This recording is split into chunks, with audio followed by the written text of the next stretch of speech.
Pengertian bahasa.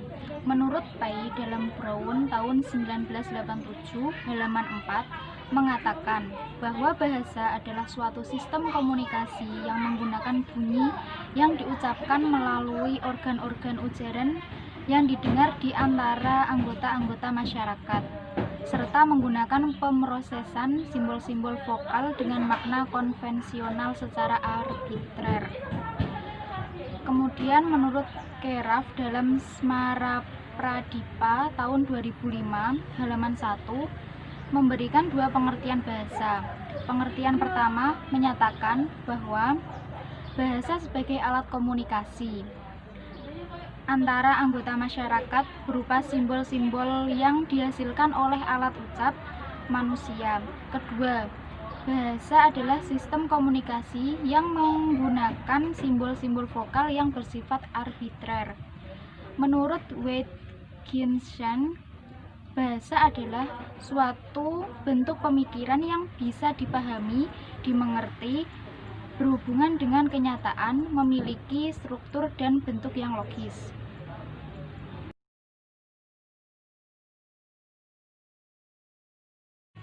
Selanjutnya, asal-usul bahasa. F.B. Condillac adalah seorang filsuf Prancis yang berpendapat bahwa bahasa itu berasal dari teriakan-teriakan dan gerak-gerik badan yang bersifat naluri, yang dibangkitkan oleh perasaan atau emosi yang kuat. Kemudian, teriakan-teriakan ini berubah menjadi bunyi-bunyi yang bermakna, dan yang lama-kelamaan semakin panjang dan rumit. Sebelum adanya teori Condillac, orang, terutama ahli agama, percaya bahwa bahasa itu berasal dari Tuhan. Tuhan telah melengkapi kehadiran pasangan manusia pertama, yaitu Adam dan Hawa, dengan kepandaian untuk berbahasa. Namun, teori Condillac dan kepercayaan kaum agama ini ditolak oleh von Herder, seorang ahli filsafat dari Jerman, yang menyatakan bahwa bahasa itu tidak mungkin berasal dari Tuhan Maha Sempurna. Menurut von Herder, bahasa mungkin berasal dari Tuhan. Bahasa itu terjadi dari proses omonotip, yaitu peniruan bunyi alam. Bunyi-bunyi alam yang ditiru ini merupakan benih yang tumbuh menjadi bahasa sebagai akibat dari dorongan hati yang sangat kuat untuk berkomunikasi. Selanjutnya, von Schlegel, seorang ahli filsafat dari Jerman, berpendapat bahwa bahasa-bahasa yang ada di dunia ini tidak mungkin berasal dari satu bahasa. Asal-usul bahasa itu sangat berlainan, tergantung dari faktor-faktor yang mempengaruhi tumbuhnya bahasa itu. Ada bahasa yang lahir dari onomatop, ada yang lahir dari kesadaran manusia, dan sebagainya. Namun, dari manapun asalnya, menurut von Schlegel, akal manusialah yang membuatnya sempurna. Menurut Brooks, tahun 1975 memperkenalkan satu teori mengenai asal-usul bahasa yang sejalan dengan perkembangan psikolinguistik dewasa ini. Menurut Brooks, bahasa itu lahir pada waktu yang sama dengan kelahiran manusia. Berdasarkan penemuan-penemuan antropologi, arkeologi, biologi, dan sejarah purba, manusia, bahasa, dan kebudayaan secara bersamaan lahir di bagian tenggara Afrika, kira-kira 2 juta tahun yang lalu. Menurut hipotesis Brooks, bahasa pada mulanya berbentuk bunyi-bunyi, tetap untuk menggantikan atau sebagai simbol bagi benda, hal atau kejadian tetap di sekitar yang dekat dengan bunyi-bunyi itu. Kemudian, bunyi-bunyi itu dipakai bersama oleh orang-orang yang berada di tempat itu. Sejak awal, bahasa itu pastilah merupakan satu kerangka atau struktur yang dibentuk oleh 4 unsur bunyi, keteraturan, bentuk, dan pilihan. Karena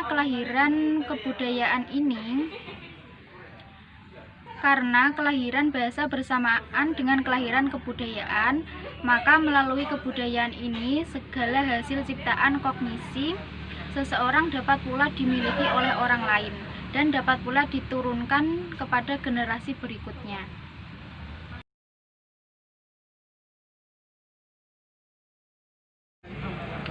Otak manusia.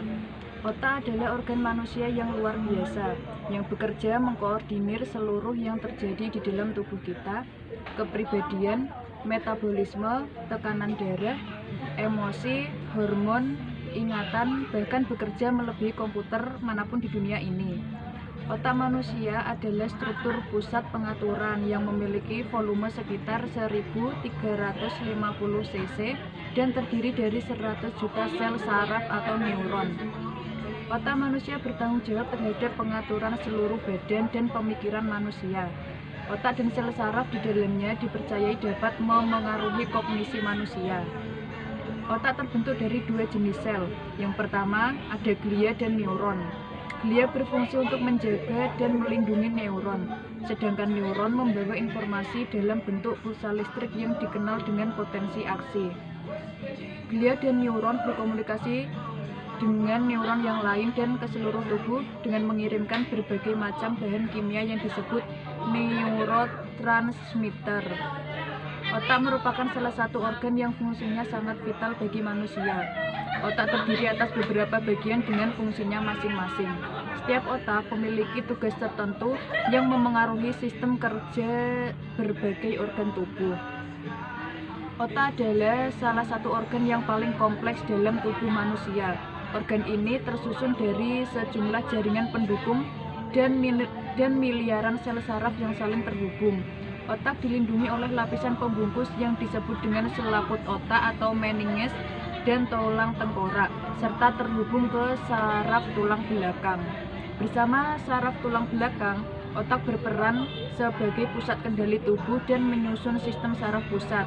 Sistem saraf inilah yang kemudian bekerja sama dengan sistem saraf tepi untuk memberi kemampuan manusia dalam melakukan berbagai aktivitas seperti berbicara, bernafas, berjalan, dan sebagainya.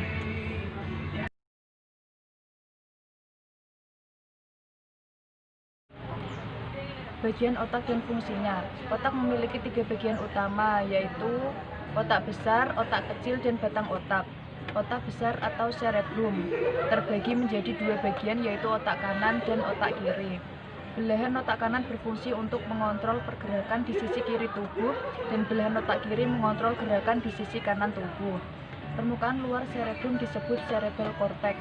Bagian ini merupakan area otak di mana sel saraf membuat koneksi yang disebut sinaps. Sinaps merupakan sistem saraf yang mengendalikan aktivitas otak. Sementara bagian dalam cerebrum mengandung sel-sel saraf berselubung atau mielin yang berperan dalam menyampaikan informasi antara otak dan saraf tulang belakang. Otak besar dibagi menjadi 4 bagian, yaitu lobus frontal, lobus parietal, lobus temporal, dan lobus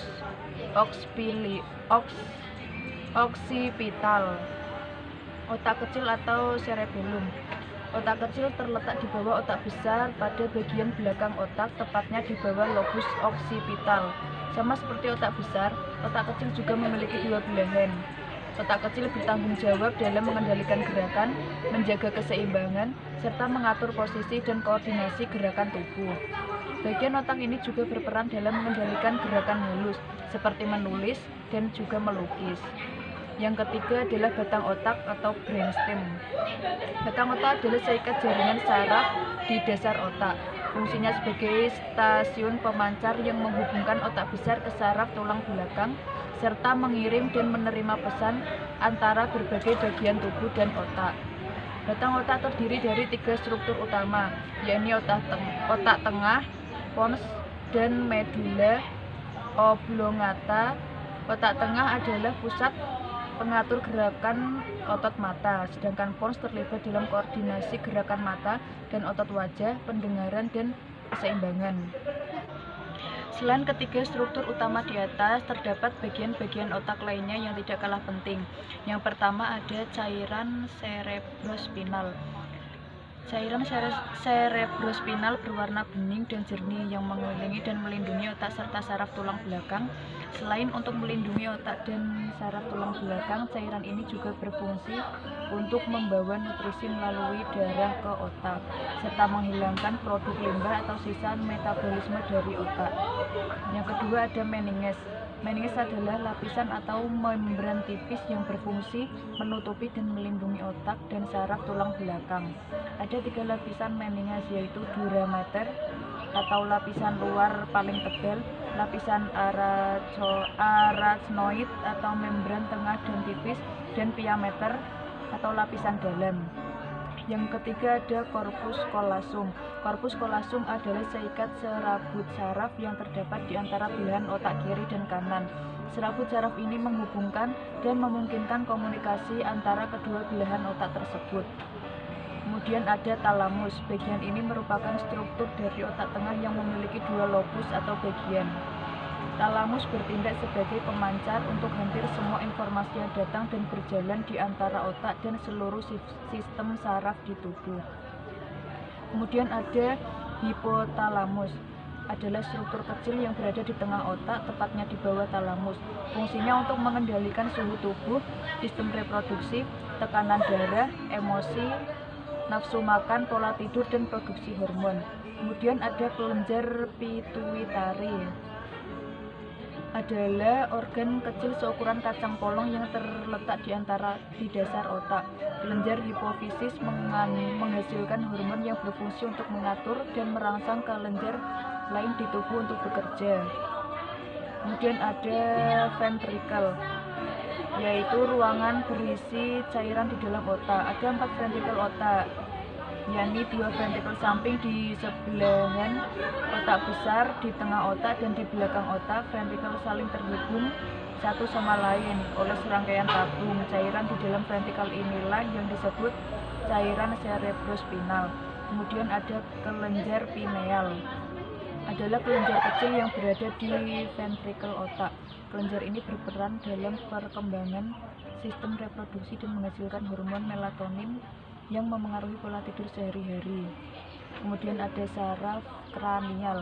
Terdapat 12 pasang saraf kranial dengan fungsi spesifik di area kepala dan leher.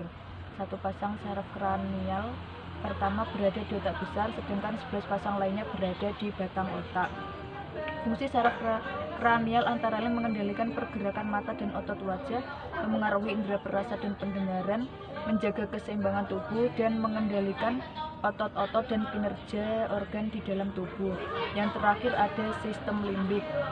Sistem ini berperan dalam mengendalikan amarah dan rasa takut serta mempengaruhi daya ingat.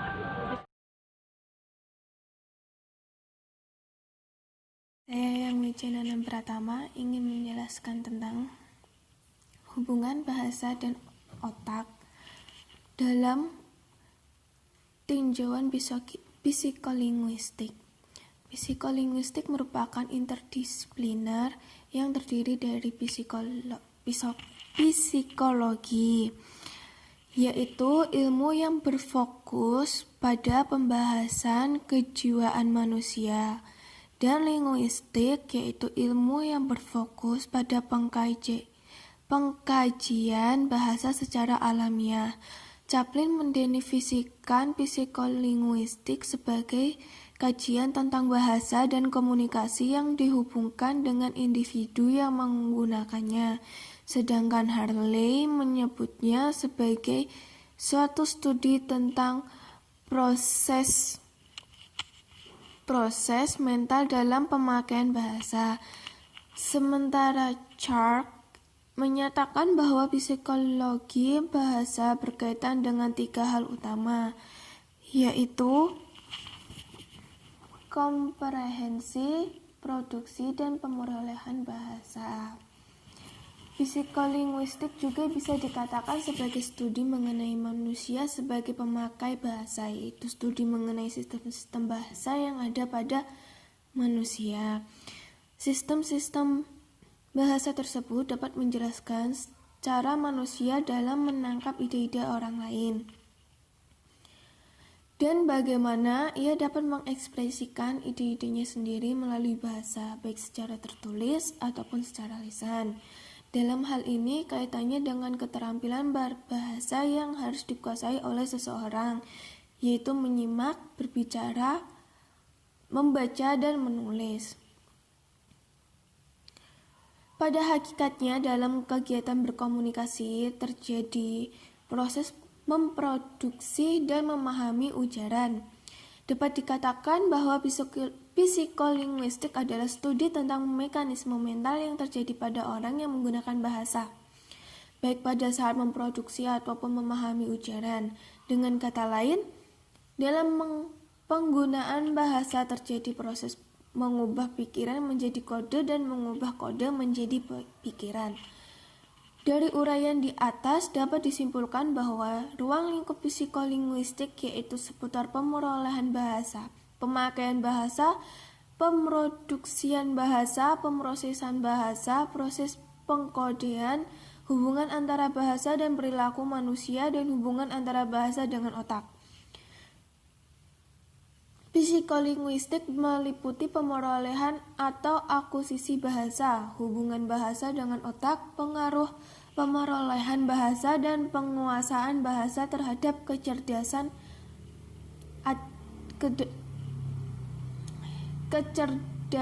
cara berpikir, hubungan encoding, proses mengkode dengan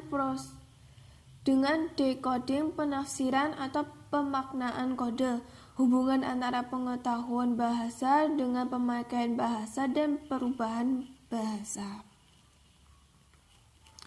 Manusia sebagai pengguna bahasa dapat dianggap sebagai organisme yang beraktivitas untuk mencapai ranah-ranah psikologi, baik kognitif, afektif, maupun psikomotrik. Kemampuan menggunakan bahasa baik secara reseptif, menyimak dan membaca, ataupun produktif, berbicara dan menulis, melibatkan ketiga ranah tersebut. Ranah kognitif yang berpusat di otak merupakan ranah yang terpenting.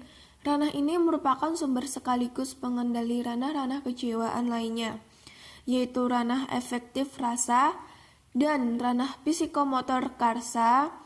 Tanpa kemampuan berpikir, mustahil seseorang tersebut dapat memahami dan meyakini faedah materi-materi yang disajikan kepadanya.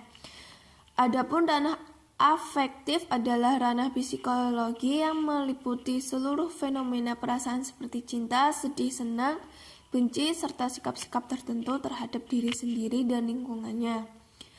Sedangkan ranah psikomotrik adalah ranah psikologi meliputi segala amal jasmania yang konkret dan mudah diamati baik kuantitas maupun kualitas karena sifatnya terbuka. Terus berikutnya hubungan bahasa dan otak dalam tinjauan neurolinguistik. Neurolinguistik merupakan rangkaian disiplin ilmu linguistik, neurologi, dan psikologi. Fromkin dan Rothman mendefinisikan neurolinguistik sebagai kajian mengenai landasan biologis bahasa dan mekanisme otak yang berperan dalam pemerolehan dan menggunakan bahasa. Neurolinguistik merupakan satu sains baru sebagai kerjasama di antara neurologi, ilmu kedokteran perobatan yang mengkaji sistem syaraf dan penyakit-penyakitnya, dengan linguistik. Kerjasama ini muncul karena ternyata penyakit dalam bertutur adalah termasuk bidang kajian neurologi dan juga linguistik. Jadi, neurolinguistik dapat diartikan sebagai sains baru yang mengkaji struktur dalam bahasa dan ucapan serta mekanisme sebelum struktur otak yang mendasarinya. Menurut Whittaker, penentuan daerah-daerah tertentu dalam otak dalam menghubungannya dengan bahasa itu didasarkan pada 3 bukti utama. Pertama, ialah unsur-unsur keterampilan berbahasa tidak menempati bagian yang sama dalam otak. Keterampilan berbahasa seperti berbicara, menyimak, membaca, dan menulis, dan struktur linguistik seperti ciri sintaktis dan semantik, bentuk leksikal dan gramatikal memiliki daerah khas dalam otak. Kedua, ialah bahasa semua orang menempati daerah yang sama dalam otak. Ketiga, ialah terdapat hubungan antara kemampuan bahasa dengan belahan otak. Dari pendapat di atas dapat disimpulkan bahwa otak bukanlah satu gumpalan jaringan syaraf yang memiliki tugas yang sama pada semua bagian otak dalam mendukung semua tindakan manusia. Daerah yang berbeda dari otak memiliki struktur yang berbeda dan setiap struktur memberikan sumbangan tersendiri untuk setiap perilaku yang dilakukan manusia. Untuk lebih terperinci akan dijelaskan bahwa otak memegang peran yang sangat penting dalam berbahasa. Otak manusia itu memiliki berat 1.300 sampai 1.400 gram, tapi mengandung kira-kira 100 miliar neuron sel saraf. Minda the mind merupakan aktivitas kolektif dari bagian-bagian atau daerah-daerah otak. Untuk memahami minda manusia, kita harus mengetahui aktivitas-aktivitas dari daerah-daerah otak. Menurut Chomsky, dengan mengetahui aktivitas-aktivitas dari daerah-daerah otak ini, akan dapat diketahui dan dipahami bahwa hakikat bahasa merupakan komponen minda yang unik dan tersendiri. Secara garis besar, sistem otak manusia dapat dibagi menjadi 3, yakni 1. Otak besar, cerebrum, 2. Otak kecil, cerebellum, 3. Batang otak. Bagian otak yang paling penting dalam kegiatan berbahasa adalah otak besar. Bagian pada otak besar yang terlibat langsung dalam pemrosesan bahasa adalah korteks cerebral. Korteks cerebral adalah bagian yang tampak seperti gumpalan-gumpalan berwarna putih dan merupakan bagian terbesar dalam sistem otak manusia. Bagian ini mengatur atau mengelola proses kognitif pada manusia. Salah satunya tentu saja adalah bahasa.